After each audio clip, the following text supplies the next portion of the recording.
3 अगस्त से बीजेपी ने घोषणा पत्र सुझाव अभियान की शुरुआत की। प्रदेश के 90 विधानसभा में कार्यकर्ता और लोगों के बीच पहुंचकर घोषणा पत्र के लिए सुझाव इकट्ठा कर रहे हैं। 21 दिन पूरे होने पर जिस तरह के सुझाव बीजेपी को मिल रहे हैं उससे पार्टी भी अचंभित है। बीजेपी का दावा है कि अभी तक 50,000 सुझाव उन्हें अलग अलग जरियों से मिले हैं, लेकिन इन सबके बीच सुझाव को लेकर सियासत भी शुरू हो गई है। इस रिपोर्ट से समझिए। किसी भी पार्टी के लिए घोषणा पत्र चुनाव में जनता के बीच जाने का सबसे बड़ा जरिया होता है। 2018 में कांग्रेस ने भी जनता के बीच जाकर घोषणा पत्र तैयार कर 15 सालों से सत्ता में काबिज बीजेपी को हटाकर सत्ता हासिल की थी। ऐसे में बीजेपी ने भी 3 अगस्त को सुझाव लेने के लिए छत्तीसगढ़ियों की मन की बात टैगलाइन के साथ बस्तर से सरगुजा तक सभी 35 जिला संगठन इकाइयों के पदाधिकारियों को सुझाव पेटी सौंपी और सुझाव लेने के लिए बाकायदा व्हाट्सएप नंबर और मेल आईडी जारी की।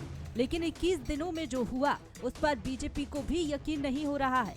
बीजेपी घोषणा पत्र समिति के संयोजक विजय बघेल के मुताबिक लोगों के सुझाव चौंकाने वाले हैं।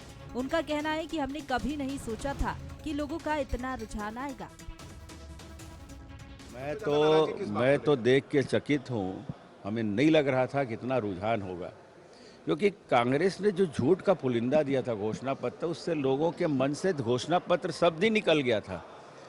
हमने छत्तीसगढ़ियों की मन की बात ये हमने कोट किया है हमारे इस अभियान का, और वाकई में लोग खुद ब खुद चल के आ रहे हैं। जहाँ हम 2-2 घंटे लेट से पहुँच रहे हैं वहाँ भी लोग इंतजार करते बैठे हैं। घोषणा पत्र को लेकर बीजेपी को जिस तरह से सुझाव मिल रहे हैं और समिति जो दावा कर रही है उस पर कांग्रेस तंज कस रही है। कांग्रेस का कहना है कि बीजेपी ने 15 सालों में जनता को ठगा है। अब किस नैतिकता से बीजेपी ये घोषणा पत्र बनाने जा रही है? कांच की हांडी बार बार नहीं चढ़ती है। भारतीय जनता पार्टी ने 2003 में ठगा जनता को, 2003 में ठगा जनता को, 2013 में ठगा जनता को। तो जनता अब भारतीय जनता पार्टी के भुलावे में नहीं आने वाली। 2003, 8, 13 में इन्होंने अपने घोषणा पत्र के मुख्य पृष्ठ पे जो 31 वादे किए थे उसमें से 25 वादे पूरे ही नहीं किए।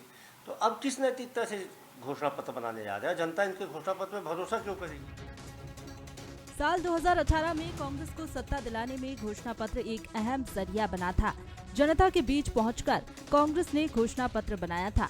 इस बार बीजेपी जनता के बीच जा रही है। जनता के विचारों के अनुरूप घोषणा पत्र तैयार करने की बात कह रही है, तो वहीं कांग्रेस बीजेपी के पुराने घोषणा पत्रों पर सवालिया निशान खड़े कर रही है। लेकिन जनता से मिले सुझावों पर बीजेपी कितना अमल कर पाएगी, ये तो देखने वाली बात होगी। लेकिन ये तो तय है कि छत्तीसगढ़ में कुछ ही महीने में होने वाला घमासान बेहद दिलचस्प होगा। गौरव शुक्ला, बंसल न्यूज, रायपुर।